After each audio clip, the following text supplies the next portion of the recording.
Movie के शुरुआत में हम देखते हैं कि जर्कसीस के पर्शियन और लियोनाइडस के स्पार्टन्स के बीच जंग होती है और स्पार्टन्स ये जंग हार जाते हैं, जिसमें स्पार्टन्स के 300 योद्धा मारे जाते हैं। जिसके बाद हम वहीं उनकी लाशों पर हम जर्कसीस को अपने घोड़े पर बैठकर आता देखते हैं, जो कि आते ही सबसे पहले लियोनिडास की गर्दन कलम कर देता है और अब तैयार होता है पूरे स्पार्टा को चकनाचूर कर देने के लिए।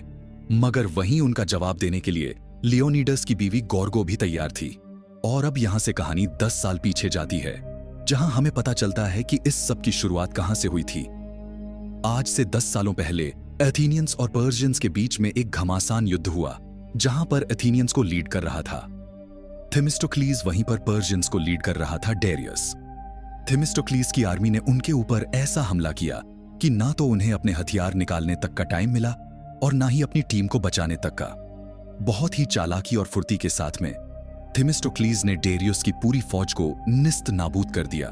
वहीं पर उसकी नजर दूर खड़े डेरियस पर जाती है और वह इस मौके को गंवाना नहीं चाहता था। इसलिए वह अपने पास ही पड़े धनुष और तीर को उठाकर उसके ऊपर एक वार करता है और वह तीर जाकर सीधा डेरियस के सीने में घुसता है।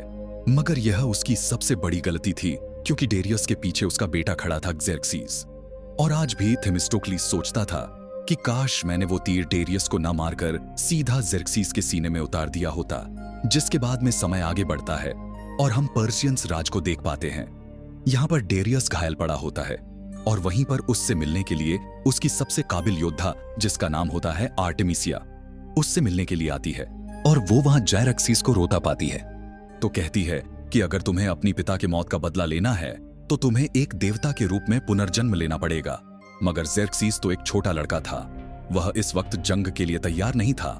7 दिनों तक काफी रोने के बाद में जब आर्टेमिसिया उसके पास आती है और कहती है कि अब वक्त हो चला है इंतकाम लेने का और अब तुम करोगे एथेनियंस और यूनान को पूरी तरीके से खत्म।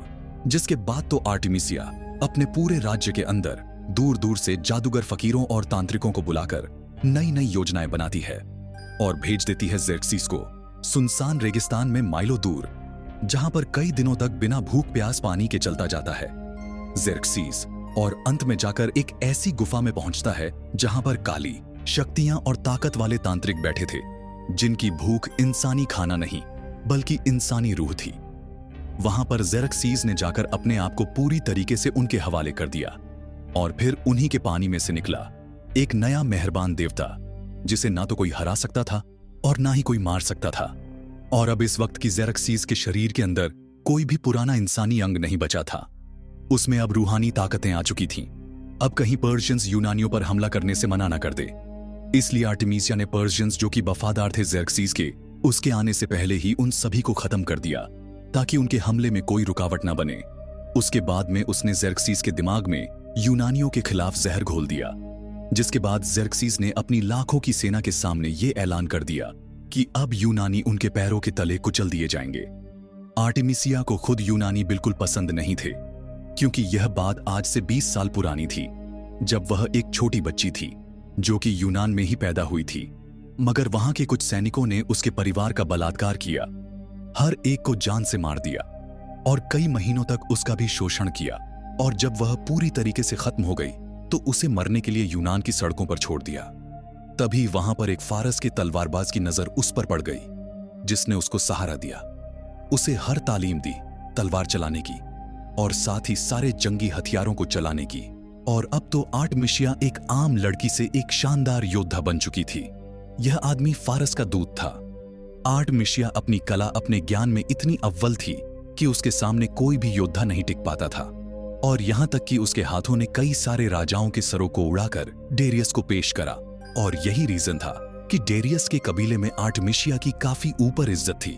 जिसके बाद में कहानी शिफ्ट होती है प्रेजेंट टाइम में, और ये वो वक्त होता है जिस वक्त नर्क के द्वार पर खड़े लियोनिडास और उसके 300 साथी समुद्र में फारस की फौज को स्पार्टा आते देख रहे होते हैं। ये वही सीन था जो कि इसके फर्स्ट पार्ट में हमने देखा था। यहाँ पर जूस, जो कि स्पार्टन पर मेहरबान था, उन्होंने पारसियों के सारे जहाजों को निस्त नाबूद कर दिया। लेकिन इसके पीछे सिर्फ जूस ही नहीं था, क्योंकि उस वक्त समुद्र की लहरों को चीरता हुआ थेमिस्टोक्लीस भी फारस के सामने एक पहाड़ बनकर खड़ा था।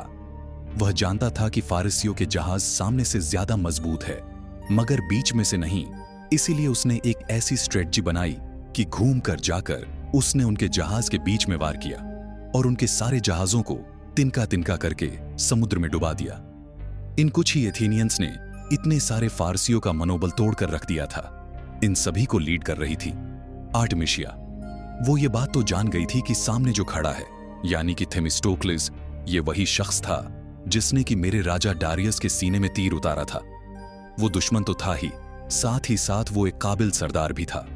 इसलिए आर्टेमिसिया उसके सामने एक सौदा पेश करती है और उसे अपने जहाज पर बुलाती है और फिर कहती है कि तुम्हारी ये मुट्ठी भर फौज हमारे लाखों की फौज के सामने कुछ नहीं, यानी कि तुम्हारे हर एक सैनिक को मेरे 1000 सैनिक मारने पड़ेंगे और तुम्हारे सिर्फ एक जहाज को मेरे कई सैकड़ों जहाज डुबाने पड़ेंगे, तब जाकर मुकाबला बराबरी का होगा, जो कि सिर्फ तुम्हारे सपनों में पॉसिबल है।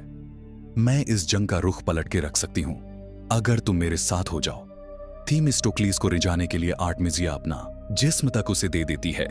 यहां पर इनके बीच में एक इंटीमेट सीन भी होता है और जब वो उससे कहती है कि तुम चाहो तो रोज ऐसी रात मेरे साथ बिता सकते हो, मगर थेमिस्टोक्लिस अपने देश अपने लोगों के लिए वफादार था और वो ऐसा करने से मना कर देता है, जिस पर गुस्से में आकर आर्टेमिसिया लोगों से कहती कि इस कचरे को बाहर फेंक दो और अब इन्हें मैं दिखाऊंगी कि जंग किसे कहते हैं, जिसके बाद में शुरुआत होती है अगले दिन की।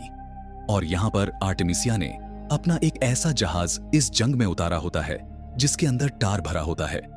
ये टार एक गाढ़ा तेल होता है काले रंग का, जो कि वो उनके जहाजों के इर्द गिर्द पूरी जगह फैला देती है और फिर बुलाती है अपनी खास टुकड़ी को। ये वो टुकड़ी थी जो कि आर्टेमिसिया के लिए मरने तक को तैयार थी।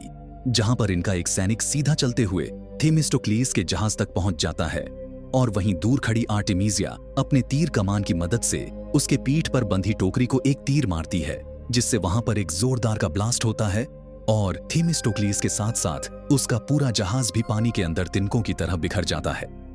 इतने बड़े हमले के बाद तो एथेनियंस अपने आप को संभाल तक नहीं पाते हैं और वहीं पर पानी की कुछ जीव उनको आकर खाने की कोशिश करते हैं, मगर यह तो सिर्फ थेमिस्टोक्लिस का एक बुरा सपना था।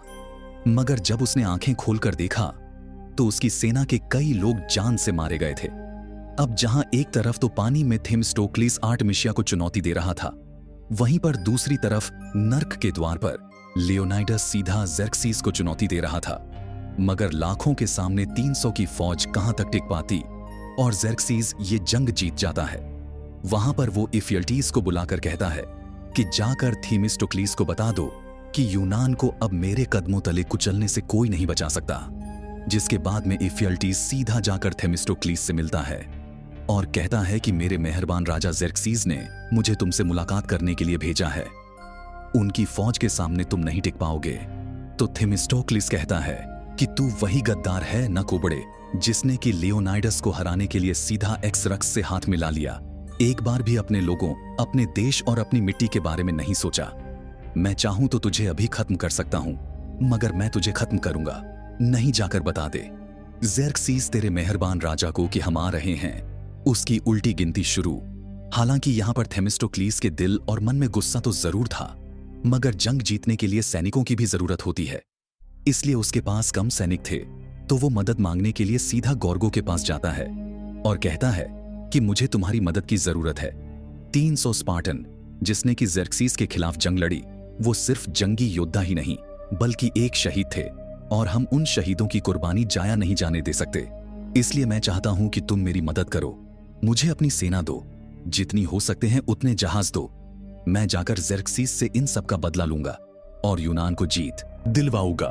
मगर गोर्गो, जिसने अभी अपने पति को खोया था, वो उसकी मदद करने से साफ मना कर देती है और कहती है कि हमने तुम्हारी हर वक्त मदद करी, अपने पति को खोया, अपने राजा को खोया, अब क्या जंग लड़ने के लिए यहां के बच्चों को तलवारें पकड़ा दूं?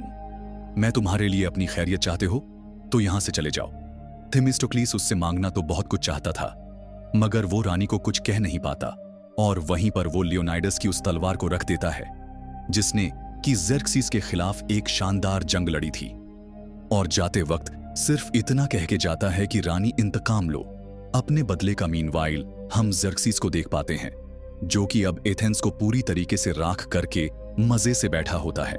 उसी वक्त इफियल्टीस वहां पहुंच जाता है और बताता है कि एथेनियंस जिसे कि आपकी ताकत से डरना चाहिए वो तो बिल्कुल नहीं डरे और बल्कि उल्टा आपके खिलाफ एक बड़ी जंग के लिए तैयार हैं। यह सुनकर आर्टेमिसिया कहती है कि मैंने तो खुद उसे जान से मारा था, आखिर वो बचा कैसे? मैं उसे जिंदा नहीं छोड़ूंगी और अगली जंग जो कि सलमन की खाड़ी में होने वाली है उसे मौत के घाट उतार दूंगी। तो एक्सरक्स कहता है कि इस बात में कितनी सच्चाई है और कितना झूठ, इसके लिए हमें अपने लोगों को वहां पर भिजवाकर यह सब कुछ पता करवाना पड़ेगा। लेकिन आर्टेमिसिया कहती कि राजा हमारे पास इतना टाइम नहीं है और वैसे भी जंग के सारे डिसीजन तो मैं लेती हूं, तो मुझे तुमसे पूछने की कोई जरूरत नहीं है।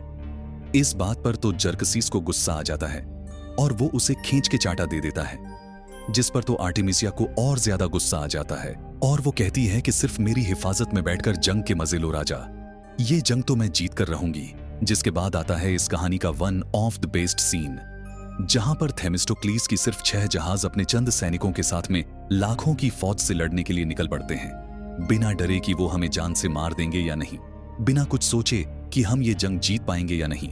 फिर भी उनका जज्बा काबिले तारीफ था। उसके बाद तो दोनों ही टीमों के बीच में घमासान फाइट हो जाती है, जहां थेमिस्टोक्लीस अपने जहाज में रखे घोड़े को निकालकर हर एक को अपने भाले और तलवार से चीरकर आधा आधा कर रहा होता है। उसके बाद में उसके सामने आती है खुद आर्टेमिसिया और फिर इन दोनों के बीच में एक बहुत ही शानदार तलवारबाजी दिखाई जाती है। ये वो आर्टेमिसिया थी जिसने की तलवारबाजी की तालीम ली थी खुद फारस के दूत से, और एक लंबी चलने वाली फाइट के बाद में हम देख पाते हैं कि थेमिस्टोक्लीस ने अपने तलवार की दम पर आर्टेमिसिया को जान से मार दिया होता है, मगर फिर भी उनकी टीम के आगे थेमिस्टोक्लीस की टीम हारती नजर आती है। और यहीं पर सबसे बड़ा गेम चेंजिंग सीन आता है, जहां पर हम गोरगो और उसके हजारों सिपाहियों को देख पाते हैं जो कि अब पर्शियंस के खिलाफ खड़े थे। और इसी तगड़े सस्पेंस के साथ में यह शानदार कहानी भी यहीं पर खत्म होती है। इस लड़ाई का एंड में क्या होता है उसके लिए इसका थर्ड पार्ट भी आना चाहिए था, लेकिन इस वक्त भी इसका थर्ड पार्ट नहीं आया। इस मूवी का फर्स्ट पार्ट सन 2006 में आया था और इसका ये सेकंड पार्ट सन 2014 में। आज की वीडियो में बस इतना ही। वीडियो को आखिर तक देखने के लिए आपका बहुत बहुत धन्यवाद।